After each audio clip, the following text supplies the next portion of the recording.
네, 고린도후서 5장 11절에서 21절까지 말씀입니다.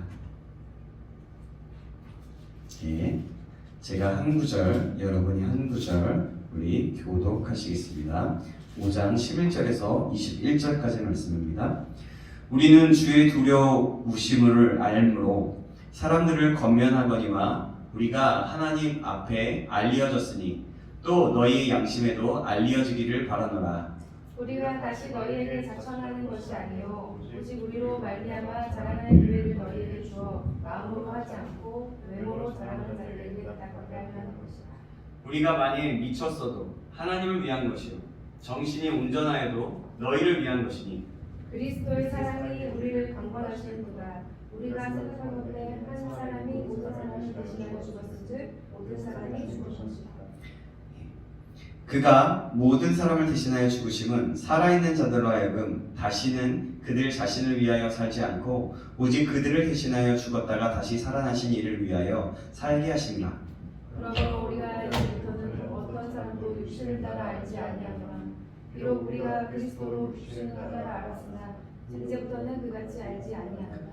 그런즉 누구든지 그리스도 안에 있으면 새로운 피조물이라. 이전 것은 지나갔으니 보라 새 것이 되었도다. 모든 것이 하나님께로부터 났으며 그가 그리스도로 말미암아 우리를 자기와 화목하게 하시고 또 우리에게 화목하게 하는 직분을 주셨으니 곧 하나님께서 그리스도 안에 계시사 세상을 자기와 화목하게 하시며 그들의 죄를 그들에게 돌리지 아니하시고 화목하게 하는 말씀을 우리에게 부탁하셨느니라. 그러므로 우리가 그리스도를 대신하여 사신이 되어 하나님이 우리를 통하여 너희를 권면하시는 것 같이 그리스도를 대신하여 간청하오니 너희는 하나님과 화목하라. 함께 읽겠습니다. 하나님이 죄를 알지도 못하신 이를 우리를 대신하여 죄로 삼으신 것은 우리로 하여금 그 안에서 하나님의 의가 되게 하려 하심이라. 아멘. 아멘. 할렐루야. 반갑습니다. 반갑습니다. 이렇게 예배하니까 또 새롭네요. 그죠?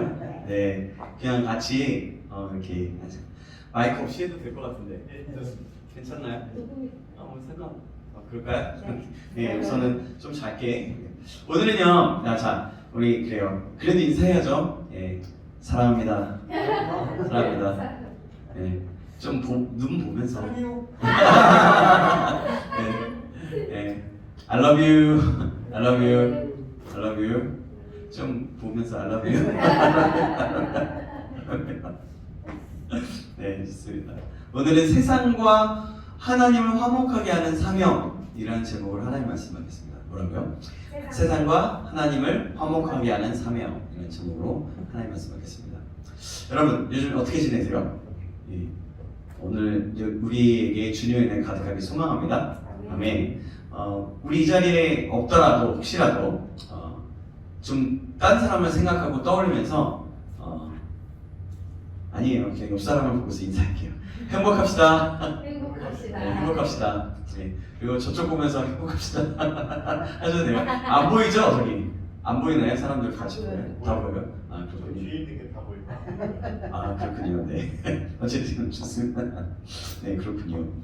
네. 그래요. 여러분, 이 세상은요, 열심히 사는 사람도 세상을 바꾸지만요, 자신의 일에서, 자신의 삶 속에서 행복한 사람이 이 세상을 바꿀 수 있어요. 그래서 어떤 미국의 제가 존경하는 사역자는 이렇게 말했습니다. Happy people change the world. 우리 같이 따라해볼까요? Happy people change the world. 다시 한번. Happy people change the world. 예. 예, 여러분. 이게 뭐냐면 행복한 사람이 세상을 변화시킨다 뭐 이런 의미더라고요. 그런 의미로 구호를 외치면서 다니시더라고요. 이렇게 선포함으로 행복함으로 세상을 바꿀 수 있기를 주님의 이름으로 축복합니다. 아멘. 그러나 이것으로 끝나면 안 돼요. 왜냐하면 바로 하나님으로 인해서 기쁘고 하나님으로 인해서 행복하다면 더할 역시 우리의 삶 속에서 더 행복하고 우리의 삶 속에서 다른 참 변화가 있고 세상을 변화시키게 될 것입니다. 그래서 우리는 행복하다, 무조건 행복하다 라고 해서 되는 것이 아니에요. 그냥 행복하는 게 아니라 하나님으로 인해서 행복하고 하나님으로 인해서 기쁜 거죠. 그럴 때 하나님으로 인해서 하나님이 주시는 기쁨과 소망함으로 다른 사람을 행복하게 하고 이 세상을 변화시킬 수 있다는 겁니다. 저에게는 여러분 아들과 딸이 있어요. 제가 이 비슷한 내용들을 많이 얘기하는 것 같은데요. 어느 날 제 아들과 제가 아는 지인의 아들이 함께 놀다가 제 아들이 다쳐서 죽을 뻔했어요. 근데 지인의 아들이 이렇게 해볼게요. 가까우니까 자주 놀 수 있는 사람 슬기입사님으로 얘기할게요. 하면 만약에 이렇게 얘기해볼게요. 그리고 같이 놀다가 태민이랑 주원이랑 제 아들이 다쳐서 죽을 뻔했는데 같이 놀다가 근데 제 아들 대신해서 태민이가 막으면서 그걸 피하게 하면서 자기가 사고를 당해서 죽게 되었다고 생각해 봅시다. 와 정말 저는 죽은 우리 태민이 그리고 또 슬기 쌤한테 어떤 마음을 가질 수 있을까요? 네, 너무 고맙기도 하면서 정말 미안한 마음, 정말 죄스러운 마음이 있을 거예요. 그리고 우리 슬기사님 어떻게 하면 위로할 수 있을까? 어떻게 하면 은혜를 갚을 수 있을까? 라고 생각하면서 살 거예요. 그냥 한 번이 아니라 계속해서 아마 그럴 것 같아요. 계속해서 귀찮아서 따라다니지 말라고 하더라도 먼 곳에서 뭔가를 계속해서 하더라도 위로를 하고 싶고 뭔가 은혜를 갚고 싶을 것 같아요. 그러나 여러분 그 은혜를 어떻게 갚을 수 있을까요? 아무나 갚기 어려울 거예요. 그죠? 이미 끝났잖아요. 생명은 한 번뿐이기 때문이죠. 오늘 바울은 고린도 교회에 이와 비슷한 내용을 전하고 있어요. 뭐냐면 그 내용은 우리가 어떻게 거듭났고 이제 앞으로 어떻게 살아야 하는지를 말해주고 있어요. 사도 바울은요 자신이 누구보다도 열심을 내고 마음을 다하여 복음 사역을 감당했다고 떳떳이 말할 수 있었어요. 떳떳이 말할 수 있었다는 것은 누구한테도 이것을 자연스럽게 강하게 또 자랑스럽게 말할 수 있다라는 거죠. 거짓 교사들은요 그런 바울을 미쳤다라고도 비웃기도 했습니다. 그러나 바울이 고난과 핍박이 오더라도 열정적으로 복음을 전한 이유는 바로 예수 그리스도의 사랑 때문이었어요. 그 사랑으로 인해서 열정과 기쁨으로 그 사역을 감당했던 것입니다. 우리 오늘 보면 14절 한번 볼까요? 14절 한번 보시겠습니다. 14절 같이 한번 보겠습니다. 찾으셨죠? 같이 읽겠습니다. 시작! 그리스도의 사랑이 우리를 강건하시는도다. 우리가 생각하건대 한 사람이 모든 사람을 대신하여 죽었은즉 모든 사람이 죽은 것이라. 사도 바울은 그리스도의 사랑이 우리 자신을 강건한다라고 말합니다. 여기서 강건하다는 표현은 그의 삶을 통제했다는 말이에요. 통제. 그냥 강하게 권면했다라는 의미가 있지만 여기는 삶을 통제했다는 거예요. 삶을. 그것이 바울이 열정적으로 사역을 감당할 수 있었던 힘은 예수 그리스도의 사랑이 그를 통제하였기 때문이었던 거예요. 바로 한 사람이 모든 사람을 대신하여 십자가에 못 박혀 죽으신 그 대속의 은혜가 너무나 크고 감사해서 가만히 있을 수 없도록 만들었던 거예요. 그것이 그래서 기쁨이 될 수 있었던 거죠. 기쁨이. 하나님을 전하는 것이. 예수님의 복음을 전하는 것이. 사랑하는 여러분, 하나님은 죄를 알지도 못하는 자기 아들을 하나님께 대적하고 원수되어 살았던 우리들을 위해서 십자가에 내어주셨습니다. 그가 우리를 대신하여 죽으신 거예요. 그럼 그 이유가 무엇일까요? 무엇이라고 생각하세요? 잘 알죠? 네. 뭐요? 네. 우리가 알고 있듯이 우리를 사랑하셔서 우리를 구원해 주시기 위해 했어요. 우리뿐만이 아니라 모든 인류를 구원해 주시기 위해서였어요. 근데요, 오늘 보면 15절 말씀에는 이렇게 말씀하고 있어요. 그 이유가 무엇인지 15절에 이렇게 말씀합니다. 제가 읽어드릴게요. 잘 들어보세요. 그가 모든 사람을 대신하여 죽으심은 살아있는 자들로 하여금 다시금 그들 자신을 위하여 살지 않고 오직 그들을 대신하여 죽었다가 다시 살아나신 이를 위하여 살게 하려 하십니다. 뭐라고 얘기해요? 그 이유가 바로 나 자신만을 위해서 사는 것이 아니라 우리를 대신하여 죽었다가 다시 살아나신 이인 바로 예수 그리스도를 위하여 사는 삶을 살게 하기 위해서입니다. 그렇습니다. 우리를 대신하여 생명을 주신 그 은혜를 생각한다면 우리는 우리만을 위해서 살 수가 없고 그를 위해서 살아갈 수밖에 없게 되는 거예요. 제 아들을 살려준 그 태민의 그 은혜를 갚기 위해 어떻게든 제가 멀리 있었든 아무리 귀찮아 저 이상 찾아오지 마세요 라고 하더라도 제가 어떻게든 찾아가서라도 어떻게든 무엇을 통해서라도 도움을 주고 싶은 그 은혜를 어떻게 하면 갚을 수 있을까 라고 생각하며 살아갈 수 있는 것처럼 말이죠. 그거와는 비길 수는 없지만요. 그죠? 여러분, 그래서 그를 위해서 살아갈 수밖에 없었던 이유 그 때문인데 그 생명을 주신 그분이 그것이 그를 기뻐하고 그 은혜를 갚는 길이었기 때문인 그런 거예요. 예수님께서 그러기 위해서 돌아가셨으니까 그것이 은혜를 갚는 거거든요. 바로 그런 거죠. 예수님이 명령하셨잖아요. 너희는 나의 하는 말을 가르치고 모든 민족으로 제자를 삼아 아버지와 아들과 성령의 이름으로 세례를 베풀고 내가 분반 모든 것을 가르쳐 지키게 하라. 그러면서 볼지어다 내가 세상 끝날까지 너희와 항상 함께하리라 라고 말씀하시면서 하늘로 승천하셨죠. 바로 마지막에 그 임무를 주시고 사명을 주셨던 것처럼 그것이 은혜 갚는 길이기 때문입니다. 그리고 그 생명 주신 그분은 우리를 온전히 새롭게 하신다라고 오늘 본문에 말씀하고 있어요. 아주 유명한 말씀인데요. 17절 말씀입니다. 5장 17절 말씀 같이 한번 읽어볼까요? 17절 시작. 그런즉 누구든지 그리스도 안에 있으면 새로운 피조물이라 이전 것은 지나갔으니 보라 새 것이 되었도다. 아멘. 여기서 그리스도 안에서 새로운 피조물이라고 하는 것은 새로운 창조를 의미해요. 새로운 창조.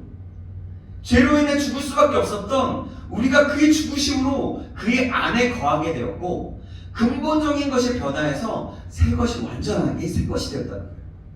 그냥 내 존재가 우리의 존재가 그냥 똑같은 존재인 것 같지만 그게 아니라 예수 그리스도 안에서 완전하게 새롭게 됐다는 거예요.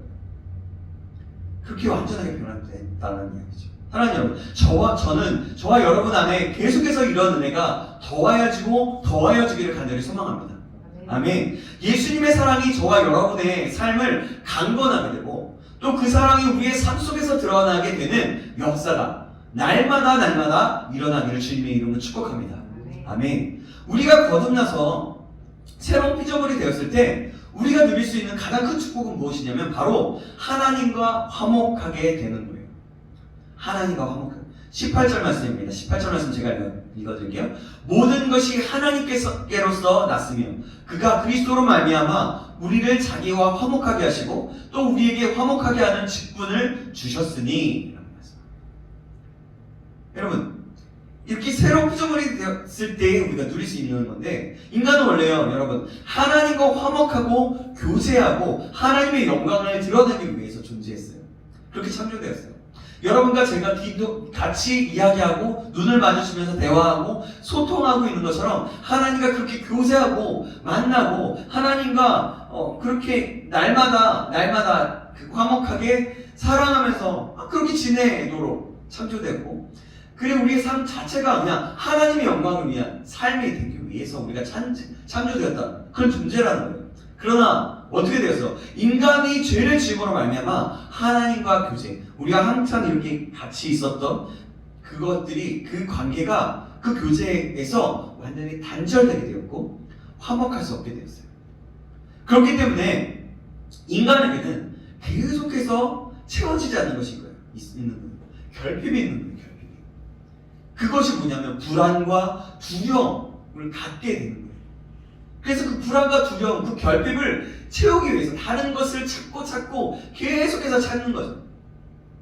계속해서 그걸 채우기 위해서. 그래서 혼자 우리 사람은요, 사람으로서 사실은 채우기가 어려워요. 세상의 그 어떤 것으로도 채우기가 어려워요. 어느 정도는 채워질 수 있어요. 사람과의 관계에서는. 그러나 어느 정도예요. 채워지기가 어려워요. 그러면서 그 두려움이 임하기 시작하면서 계속해서 다른 것으로 채우기 위하다 보니까 하나님을 대적하는 존재가 되어버렸어요. 하나님은 오히려 하나님과 단절되어서 하나님과 다른 삶, 그러니까 하나님과 나는 다른 삶이야. 그냥 하나님은 위에 계신 분이고 하나님은 그냥 어딘가 있으신 분일 거야 라고 생각하는 거나, 아니면 그냥 막연하게 신이란 있겠지 라고 생각하면서 내 마음대로 내 뜻대로 내 정욕과 내 모든 것들을 채우기 위해서 그렇게 살아가고 있다는 거죠. 그것이 하나님을 대적하는 존재가 됐다는 겁니다. 모든 것이 하나님과의 관계에서 시작되었기 때문에 이 부분까지 이 부분이 해결되기까지는요, 우리의 영혼은 진정한 쉼과 안식을 얻을 수가 없는 거예요. 그러므로 우리가 새로운 피조물이라고 하나님과 화목하게 되는 것은 정말 놀라운 일이고 축복이라고 하지 않을 수가 없는 겁니다. 여러분 얼마나 감사해요? 그렇지 않나요? 그죠? 너무 감사하잖아요. 정말 놀라운 은혜예요. 정말 그렇게 생각되지 않습니까? 저는 이거를 생각하고 상상해보면, 야, 정말 이건 이 은혜라고밖에 표현이 안 되는 거예요. 야, 진짜 세상의 사람들의 입으로선 표현할 수 없다, 이렇게 생각되어지더라고요. 우리는 그래서 이것을 알아야 돼요. 그리고 이것을 믿어야 하는 겁니다. 그래야 우리의 존재적인 신분과 근본이 변화된 것이기 때문이에요. 여러분, 나 예수님 믿어요, 하나님 믿어요 하고 끝나는 게 아니라 이제 하나님 믿는 것이 진짜 나를 위해서 십자가에 돌아가신 예수 그리스도 그의 사랑, 그 은혜로 인해서 너무나 감사하여서 살아간다는 것, 그 은혜를 아는 것, 그걸 믿어야 근본적인 변화가 일어날 수 있기 때문에, 그냥 입으로 그냥 시인한다고 해서 된다는 게 아니에요. 입으로 시인해서 구원에 이르게 된다는 말씀이 있지만, 그렇게 되는 건 맞지만, 그 입으로 시인하는 것은 근본적인 마음에서부터 하나님으로부터 부어지는 그 은혜의 그 시인이라는 겁니다. 그래요.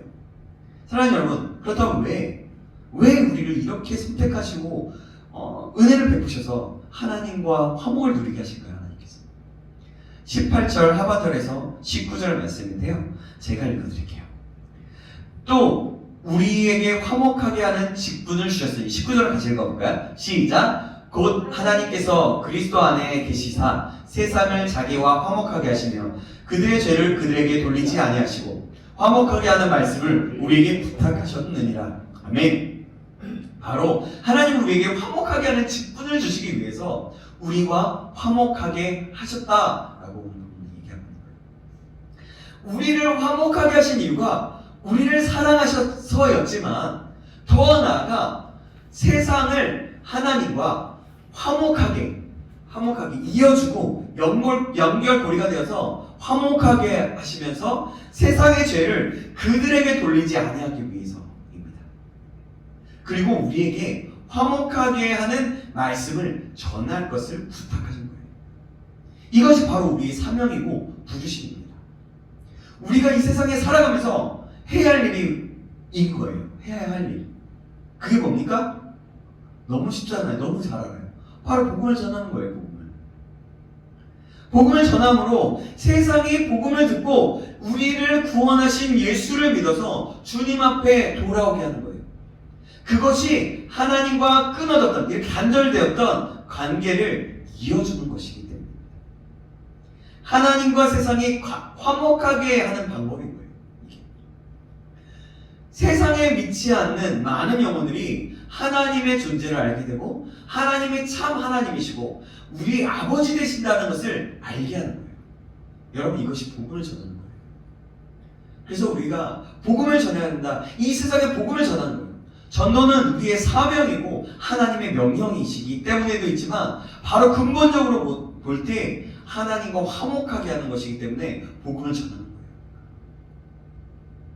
그래서 사도 바울은 그곳에서 그 감독에 힘입어서 가만히 있을 수가 없었던 거죠. 그 복음을 전하는 거죠. 그러면서 여러분, 하나님과 우리가 화목된 것처럼 여러분 세상과 하나님을 화목하게 하는 직분이 바로 이런 것이기 때문에 여러분 이것을 감당해야 되는 거라고 그렇게 얘기하는 겁니다. 다시 말하자면, 여러분, 다시 한번 얘기하지만 이것이 우리의 사명인 거예요. 우리의 임무이자 부르시는 것입니다. 우리 모두가 이 사실을 기억하시길 간절히 소망합니다. 아멘. 그리하여 하나님의 사명을 감당하는 저와 여러분 되시길 주님의 이름으로 축원합니다. 그게 뭐라고요? 그렇죠. 전도 복음을 전하는 거예요. 자, 오늘 말씀 뵙습니다. 사랑하는 여러분, 우리는 예수 그리스도의 십자가의 사랑으로 새로운 피조물이 되었어요.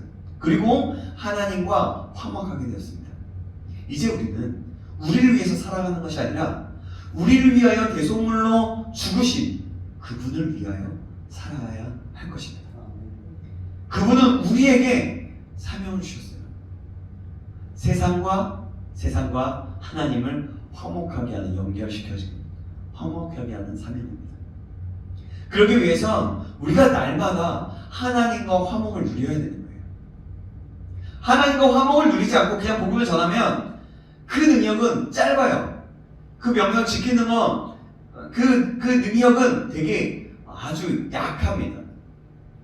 그러나 우리가 하나님과 화목을 누리고 날마다 깊은 교제 가운데 하나님이 우리를 사랑한 것 같이 우리도 하나님을 사랑하여서 그렇게 날마다 교제하는 가운데 사랑함으로 하나님과 교제의 관계를 맺을 때 그것이 흘러가서 다른 사람에게 전해지게 되는 거예요.